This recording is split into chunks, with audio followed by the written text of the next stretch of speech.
Sitting in class, watching those who are the complexion of the opposite leave, as they again relieve themselves from being in class full of those who are the complexion of me. It wasn't hard to see that the inequality symbols of less than and greater than that I was learning in math not only applied to numbers, they applied to colors. Shades of brown, invisibly crowned with dunce, became fitted to heads that seemed to learn at exponentially slower rates than others.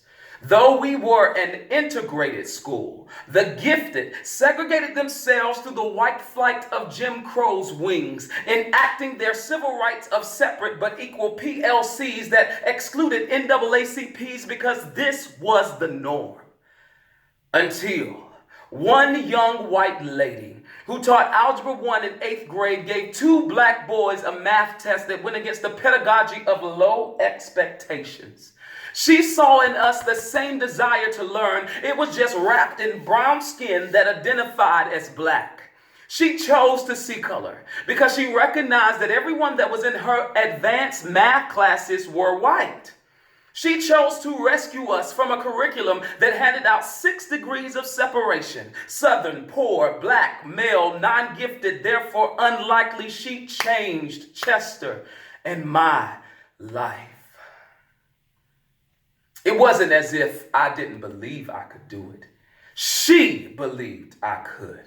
Her expectations of me tore down walls built by bricks of shame, inequity, and what's wrong with me.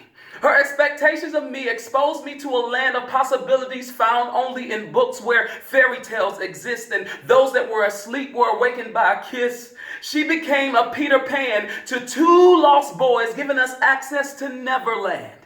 In this land where I had never been, all those that were here were expected to succeed. They were expected in high school to take honors and AP classes that I never knew existed.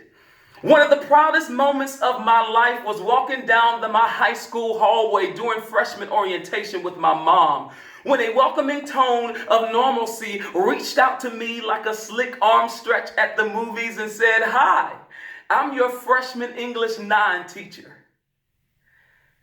In one split second, the eloquence of Malcolm, the bravery of Rosa, the championing of Du Bois courageously spoke, "I have honors," as if my words were Frederick Douglass escaping slavery.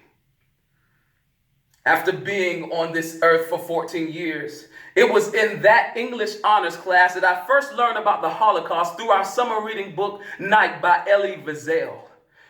All I had ever known about was the enslavement of Africans, but had no clue that darkness had descended upon the face of a people whose skin complexion was the very opposite of the book's name. This blew my mind as the winds of equity began to thrust me into competitive GPAs of those of my peers because honors and AP courses gave you an extra half to a whole grade point. Could this be the reason why brown faces performed so poorly? Because the bandwidth carrying their information was on dial-up speed, while fibers of interconnected networks sped up the advancement of those privy to a system that supported them and not those that looked like me? The expectations of my teacher had me on an educational journey, had me asking for homemade deer jerky in class because it was hunting season. I began to walk the trail of tears paved by my ancestors, just to be draped in cords that used to shackle them, but now loosed me to pursue the dreams of a king. In 8th grade, I fell in love with math and its struggles.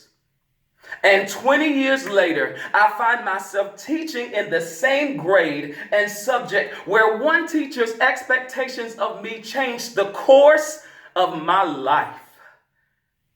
Thank you, Mrs. Simmons.